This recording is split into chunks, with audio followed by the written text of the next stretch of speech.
the Anglo-Zanzibar War. It lasted less than a single hour. From the first shot to the last surrender, the clock barely ticked past 38 minutes. This makes it the shortest recorded war in history. But how did it begin, and what caused such a short, sharp conflict?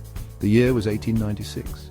The location, the island of Zanzibar off the coast of East Africa. Zanzibar, known for its spices and trade, was a protectorate of the British Empire. This means it was technically independent. However, Britain held significant influence over its affairs. The war was a clash of wills, a sudden eruption fueled by years of simmering tension.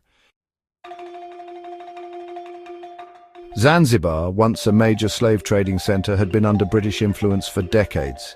This tiny island, a dot in the Indian Ocean, was prized for its strategic location and its lucrative spice trade. The British had signed treaties with the Zanzibari Sultanate, ensuring their interests were protected. However, the relationship was not one of equals. The British saw themselves as the superior power, dictating terms and expecting obedience. The Zanzibaris, though proud of their heritage, felt the heavy hand of British dominance. This power imbalance set the stage for resentment to fester. The immediate trigger for the war was the death of the pro-British Sultan Hamad bin Thuwaini in 1896. His cousin Khalid bin Bargash, a strong-willed ruler who resented British influence, seized power.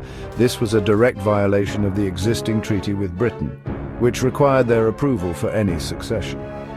The British, outraged by this act of defiance, demanded Khalid stand down. They issued an ultimatum requiring him to surrender by 9 o'clock in the morning on August 27, 1896. Khalid, emboldened by a sense of injustice, refused. He fortified his palace, rallying his small army of around 3,000 men. He believed he could withstand the British, perhaps even force them to back down. At precisely 9 o'clock in the morning, as the ultimatum expired, the British fleet, anchored in the harbour, unleashed a devastating bombardment upon the Sultan's palace. Explosions ripped through the air, tearing into the palace defences.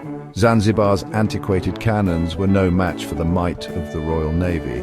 Within minutes, the palace was engulfed in flames, its defenders overwhelmed. The Sultan's flag, a symbol of defiance, was swiftly lowered. The fighting, intense but brief, ceased as quickly as it had begun. The Anglo-Zanzibar War, a mere 38 minutes after it began, was over.